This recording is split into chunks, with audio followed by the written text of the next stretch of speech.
এই জন্য তিনি যা কিছু সৃষ্টি করেছেন তার পিছনে উদ্দেশ্য রয়েছে।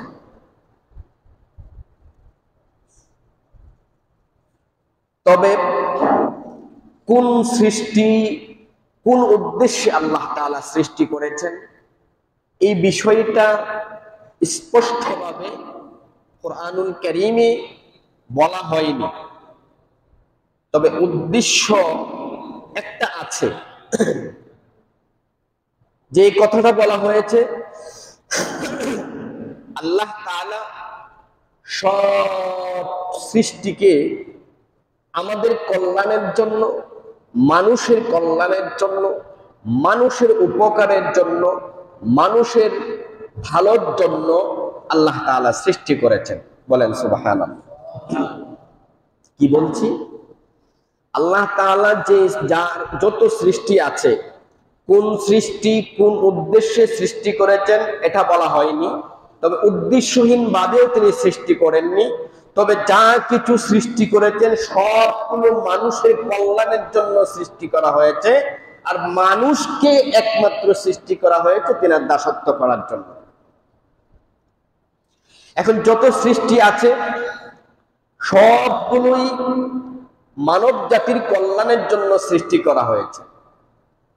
প্রশ্ন জাগতে পারে, তাহলে জঙ্গলের হিংস্র প্রাণীদেরকে যদি মানব জাতির কল্যাণের জন্য, ভালোর জন্য সৃষ্টি করা হয়ে থাকে, তাহলে ওই ভাগ মানুষকে দেখলে কামড়ায় কেন? মানুষ মেরে ফেলে কেন? মানুষ হত্যা করে কেন? একটা সাপ মানুষকে দংশন করে কেন? মানুষকে মেরে ফেলে কেন? বিচ্ছু মানুষকে দংশন করে ফেলে কেন? এই যে একটা প্রশ্ন আমাদের মধ্যে জাগতে পারে, মূলত আসলেই প্রত্যেকটা সৃষ্টি মানুষের উপকারের জন্য, কল্যাণের জন্য সৃষ্টি করা হয়েছে।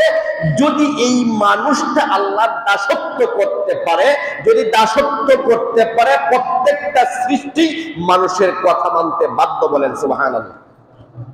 সেটা কিভাবে? ছোট্ট ইতিহাস থেকে ছোট্ট একটি ঘটনা আপনাদেরকে শোনাই। হাইওয়ান, জানোয়ার, হিংস্র প্রাণীরা যে মানুষের কথা শুনে মানুষের কল্যাণের জন্য আল্লাহ তাআলা সৃষ্টি করেছেন, বুঝার জন্য একটি উদাহরণ আপনাদের সামনে পেশ করছি।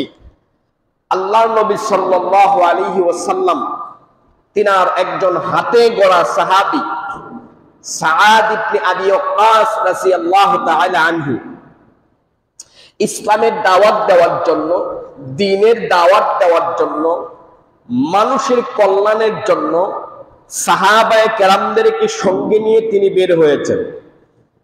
কোরআনের দাওয়াত দেওয়ার জন্য, ইসলামের দাওয়াত দেওয়ার জন্য যখন বের হয়েছেন, হেঁটে যাচ্ছেন, বহুদূর যেতে হবে। হঠাৎ করে তিনি আফ্রিকার এক জঙ্গলের পাশে তিনি চলে আসছেন। আস্তে আস্তে যেতে যেতে মোটামুটি জঙ্গলের ভিতরেই ঢুকে গেলেন।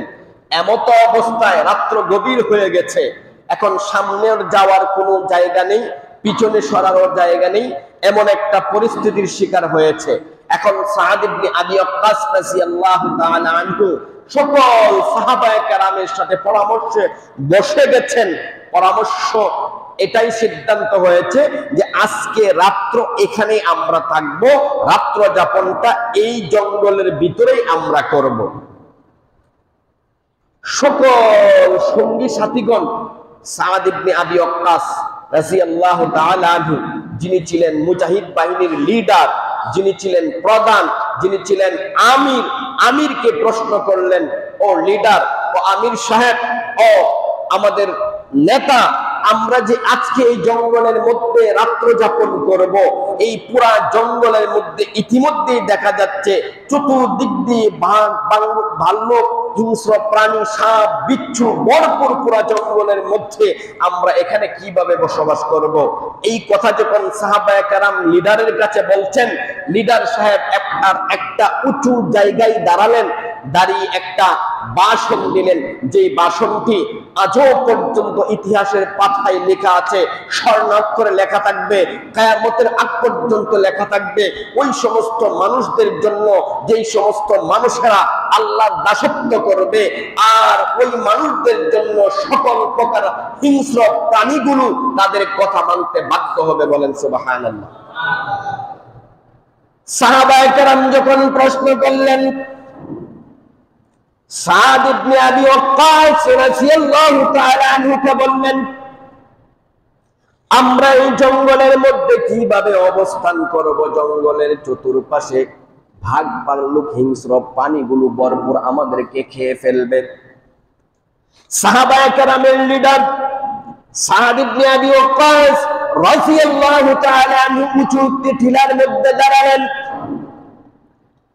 দাঁড়িয়ে জঙ্গলের হিংস্র প্রাণীদের উদ্দেশ্যে একটা ভাষণ দিলেন। হে জঙ্গলের হিংস্র প্রাণীরা, আমরা আল্লাহর নবীর সাহাবী, দ্বীনের দাওয়াত দেওয়ার জন্য আসছি, ইসলামের দাওয়াত দেওয়ার জন্য আসছি। জঙ্গলের যত ভাগ রয়েছে, ভাল্লুক রয়েছে, এখান থেকে চলে যাও। ও মুসলমান ইমানদার সাদ ইবনে আবি ওয়াক্কাস রাদিয়াল্লাহু তাআলা আনহু যখনই এই ভাষণ দিলেন, সঙ্গে সঙ্গে জঙ্গলের ভাগগুলো তাদের বাচ্চাগুলো মুখের মধ্যে কামড় দিয়ে ওই জঙ্গল ছাড়তে আরম্ভ করে দিয়েছে। শুধু তাই নয়, জঙ্গলের যত সাপ ছিল, বিচ্ছু ছিল, সবগুলো নিজের বাচ্চাগুলো কামড় দিয়ে ওই সাহাবায়ে কেরাম রাদিয়াল্লাহু তাআলা আনহুম তাদের থাকার সুবিধার জন্য জঙ্গল থেকে ভেগে গেল। বলেন সুবহানাল্লাহ। বলেন, সাপ বিচ্ছু এবং হিংস্র প্রাণীগুলো মানুষের কথা শুনছে কি শুনে নাই? এই জন্য ভাইরা আমার, আল্লাহ পাক রব্বুল আলামিন পৃথিবীতে যা কিছু সৃষ্টি করেছেন, সব সৃষ্টি মানুষের কল্যাণের জন্য সৃষ্টি করা হয়েছে। এই সৃষ্টিগুলো কখন মানুষের কল্যাণে আসবে? যখন মানুষ আল্লাহর দাসত্ব করবে। বলেন, কার দাসত্ব করবে? সকল সৃষ্টিকে বানানো হয়েছে মানুষের দাস, মানুষের কল্যাণের জন্য। আর একমাত্র মানব জাতিকে বানানো হয়েছে একমাত্র আল্লাহ তাআলার ইবাদত করার জন্য। আমার মুসলমান ভাইরা, যেই কথা বলছিলাম, আল্লাহ তাআলার যত সৃষ্টি আছে উদ্দেশ্যহীন ভাবে তিনি কোনো কিছুই সৃষ্টি করেননি। তবে কোন সৃষ্টিকে কোন উদ্দেশ্যে সৃষ্টি করা হয়েছে আল্লাহ তাআলাই ভালো জানেন। তবে সামগ্রিকভাবে সকল সৃষ্টিকে মানুষের কল্যাণের জন্য সৃষ্টি করা হয়েছে। বোঝার জন্য ছোট্ট একটা উদাহরণ আপনাদের সামনে পেশ করেছিলাম। আমার মুসলমান ভাইরা,